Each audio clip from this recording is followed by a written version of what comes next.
Hi, my name is Betty, and I fell in love with a psychopath. I don't know what to do. You see, I met Kevin back in our senior year of high school. I always had a thing for rebel guys, and he fit the bill to a T. He was this bad boy with a heart of gold, and I fell in love with him the moment I saw him. Kevin was impossibly handsome, and I couldn't stop staring at him. He was the new student at school, so everyone had their eyes on him. He noticed me, though, and walked straight to me during the first lunch break. He sat next to me, and we hit it off right away. We became good friends within a matter of weeks, and we would hang out all the time. He was kind of shy and awkward, but in an endearing way.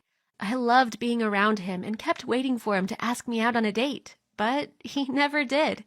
At first, I wondered if maybe he simply wasn't into me, but soon I noticed that he stared at me all the time. He seemed to have a big crush on me, but never told me about it. So I decided I'd be the one to take the first step. I asked him out, and he said yes at once. I was so happy, and our first kiss was amazing.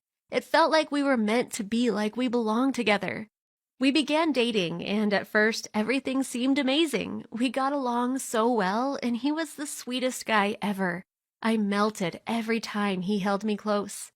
Little by little, though, Kevin began acting, well, weird. It was as if he was feeling comfortable being himself around me, and what I saw wasn't really pretty. He would talk to himself often, saying the craziest things I ever heard. I asked him who he was talking to, and he denied being the one who said those things. It was insane. I was standing right there, and I knew it had been him, but Kevin pretended this wasn't true. Then when we were at the mall and in the supermarket, I noticed that he began shoplifting small objects. I freaked out and told him to put it back every time, but he ignored me. I didn't want him to get in trouble, so I stayed quiet until I finally couldn't handle it any longer. I asked him why he did something like that, and he explained that he had been doing it ever since he was a small child. I told him it was wrong, and Kevin just shrugged. When I asked why he hadn't done it around me before, he told me he now trusted me. I didn't know if I should feel flattered or worried about that confession. Then he started listening to music that I felt was really scary, with references to Satan and evil stuff. I didn't like it at all and asked him not to listen to it around me, but he wouldn't pay attention to my request. The worst started about a year after we graduated from high school, though. He started getting really mad at me when things didn't go his way. Not mad in the way you'd imagine. He didn't scream at me or anything like that. He would do weird stuff like pooping on my bed and eat my homework as if he was a dog. He began throwing things across the room and ordering me to go pick them up. I was really concerned that his attitude was only going to keep escalating over time.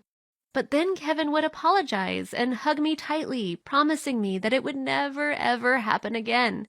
He even brought flowers a few times. He was so sweet and perfect then, lavishing me with attention. I loved being around him and couldn't get enough of his sweet and funny personality. He wasn't weird all the time, but when he got mad, it was impossible to reason with him. He would say he loved me so much, that I was his everything, and that he would never ever let me go, and I melted for him. Then, the very next moment, he would begin acting all crazy for any little detail that upset him. And the scariest thing he said to me was that if I ever tried to leave him, it would be the end of me. That was terrifying. I told him I didn't like him being that mean, but he kept saying that to me whenever we got into a fight. Soon, the bad moments became more and more frequent. I felt like I had to walk on eggshells every day, and if I wasn't super careful about everything I did and said unless I wanted him to go all weird on me. It was as if everything and anything could set him off, and I got so worried that I finally talked to my friends about it. They were really concerned, and they told me that I should break up with him immediately. I know it's a logical decision, but it's not so easy. You see, I'm really in love with him. I want to marry Kevin and have babies with him. I know he'd be an amazing father. When he's sweet and loving, he's amazing. He makes me feel like the most special girl in the world. But his mood changes are so intense that they could give anyone backlash. It's like Kevin is an entirely different person whenever he gets mad, like Dr. Jekyll and Mr. Hyde, you know? I honestly don't know what I should do now. I'm crazy in love with him, and he's the perfect guy for me when he's not being mean. When he's angry, he transforms into an odd person I don't know how to deal with. I need some advice, honestly. Could you let me know what you would do if you were in my shoes? Thank you for watching. Please don't forget to subscribe and check out other videos on the channel. Hi, my name is Andrew, and I put a secret camera in the girls' bathroom. This got me in a lot of trouble, and the police got involved. It was a huge mess. Let me tell you all about it. Growing up, my parents were strict and demanding, but loving. They wanted me to be a responsible kid, and they expected me to study hard. Being their only child, they focused all their expectations on me. I worked hard to become a great student and would get straight A's, which made my parents very proud. That felt amazing. So I kept on applying myself, and I'd have the best grades in my class every single year. I was also part of the school's debate club and was the vice president of the student council. My parents also taught me that all a person really has is their word. If I made a promise, I had to keep it. I know it must sound strange for me to be raised this way and then get into such a big problem. My teachers really liked me, and the principal was even good friends with my mom and dad. I wanted to go to college and have a great career, but I messed all of that up. Some of my classmates weren't the best influence, but they seemed good friends at the time. My mom and dad warned me that I shouldn't hang out with them too often, but I was foolish and didn't listen. They seemed like so much fun, and school could get boring, so I thought being around them would be harmless. I was so wrong. We were having lunch one midday and making silly jokes when one of them suggested we play Truth or Dare. It seemed like a fun idea, so I agreed. Most of the guys chose Dare just to be able to do funny stuff and have a few good laughs before going back to class. I picked Truth 2 times in a row because I knew the Dares were only slowly escalating and I could end up stuck with something really foolish. My friends began pressuring me to choose Dare, calling me a chicken and asking if I was scared of having some fun. I reluctantly agreed, and now I really wish I had stuck with Truth. One of my friends, the ones who usually got in the most trouble, came up with what he thought was a brilliant idea. I should put a camera in the girls' bathroom and keep it there for a whole day. I immediately refused, but they wouldn't let go of the subject. They said I had given them my word, and that if I changed my mind, I was a big liar. We argued back and forth for a while. I knew that it was wrong and that I shouldn't do it. At the same time, I felt pressured by my friends and by the fact that I had made a promise when I accepted the dare. Eventually, I ended up saying I'd do it. I felt sick to my stomach because I knew it was a messed up thing to do. I also had several female friends, and I could only imagine how mad they'd be if they discovered the camera. The next day, I arrived at school extra early to put in the small camera without anyone seeing me. The hallways were almost empty, and so I rushed into the bathroom and looked around, trying to decide where to put the camera.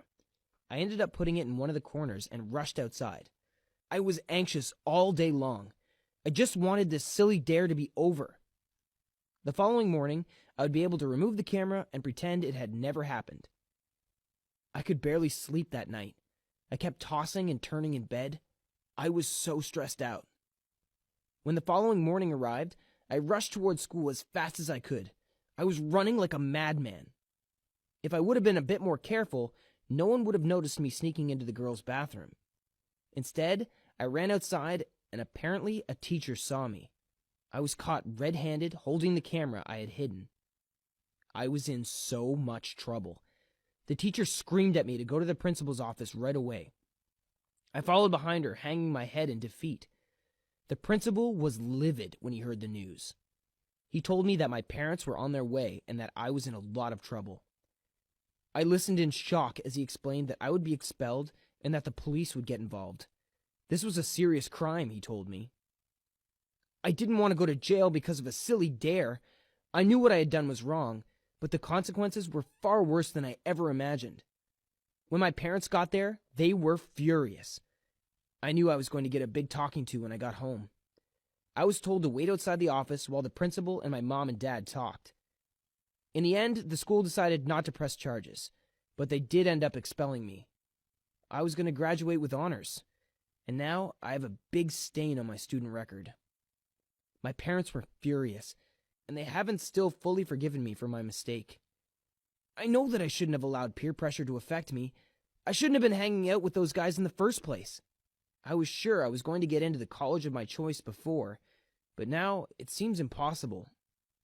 My parents had to look for a new school for me in the middle of the year, and I ended up in a far worse institution than the one I went to before. I have definitely learned my lesson. I won't let people's opinion affect me from now on, and I won't make promises that I know I shouldn't keep. I'm working hard to make up for everything I did, and I hope it won't affect my future. Thanks for watching. Don't forget to subscribe and check out the other videos on the channel.